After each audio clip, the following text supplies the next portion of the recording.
You're watching CTOM TV. Knowledge is power.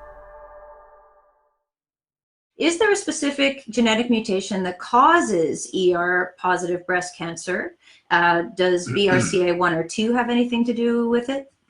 Yeah, so the BRCA1 and 2 genes, as most people know, they're involved in DNA repair. So every time your cell copies itself, every time the DNA gets damaged, these genes are involved in making sure to maintain the integrity of the genome. So if you have damage in your BRCA1 and 2, then obviously you're going to be incorporating these mutations into your cells as they copy themselves and as you age and in response to the environment. And so therefore you have all of these genetic aberrations. Yeah, more vulnerable. And it's just a matter of time before one happens in a cancer-causing gene. Okay, that makes sense. So we were talking earlier about how just because BRCA as a gene is talked about a lot to do with breast cancer, that doesn't mean that that's the only cancers in which it's involved or found. No, it's involved in many different cancers, and there's also a bunch of different genes in that signaling pathway.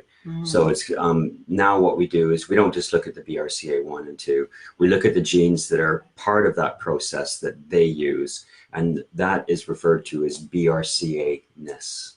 Oh, so there's a bunch of different having a quality of the BRCA signaling pathway. Okay. And so there's lots of new studies. You know, some drugs will work better with some of those BRCA-ness mutations than others.